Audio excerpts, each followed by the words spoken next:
It feels to me we're at this turning point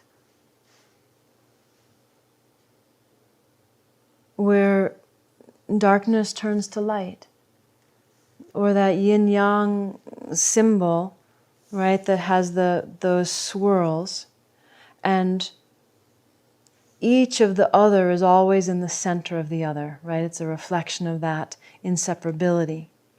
And then at the biggest point of one is the tiny start of the other. So when on the outside it's visibly mostly all this, it's the beginning of the shifting of the other.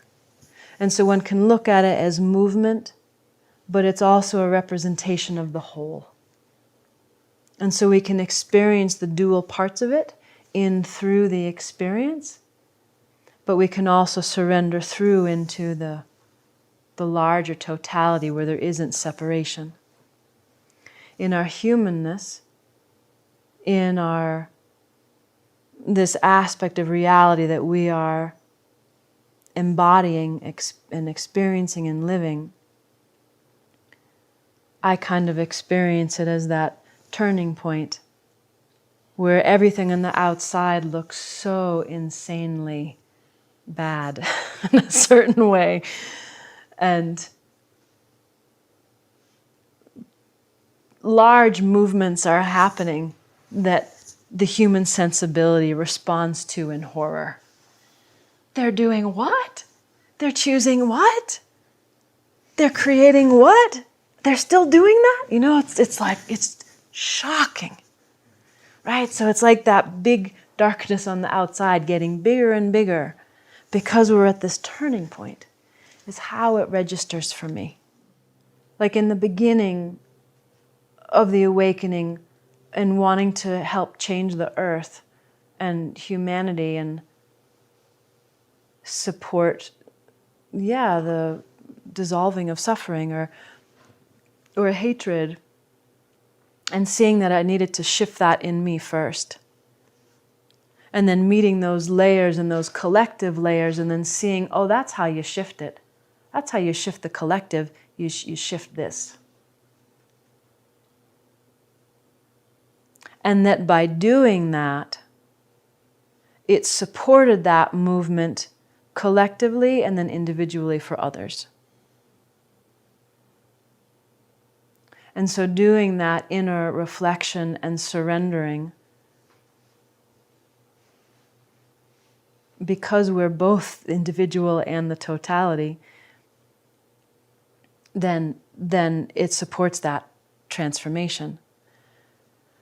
And so I don't understand enough about this octave of the earth, but it somehow feels resonant with how we have octaves, the earth has octaves, everything has octaves. And something has shifted enough. The best way I can make sense of it is something has shifted enough that that octave of the earth is available to reside in this human body.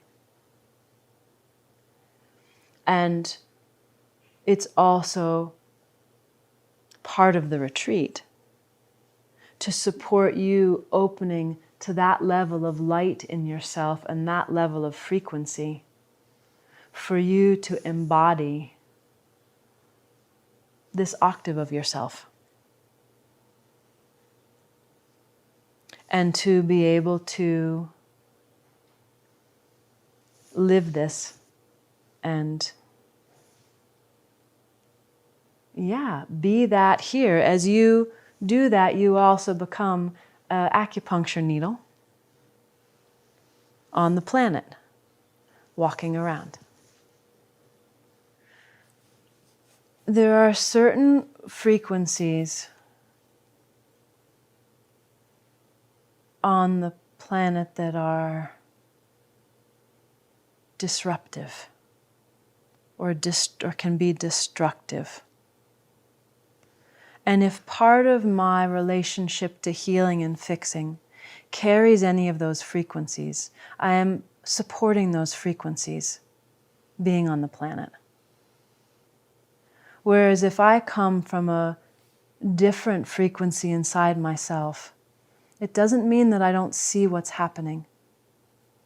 But the frequencies that come forward are positive, engaging, inclusive, proactive, loving.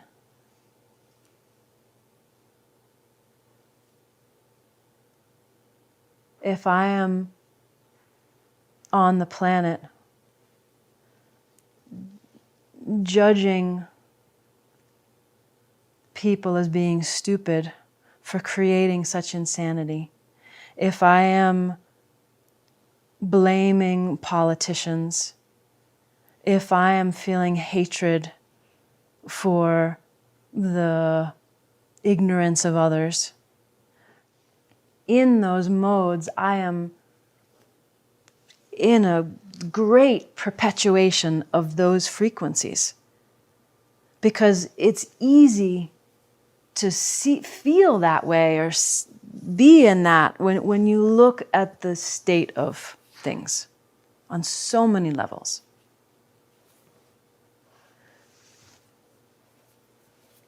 But it's that same thing of when I was realizing if I want to support the resolution of hatred, it has to happen here with everything. If I have hate anywhere, I am supporting hate. Whereas if my consciousness fully resolves through and surrenders that over and over, however long it takes with each whatever nuance, then I as a soul am not perpetuating the collective creation of that frequency.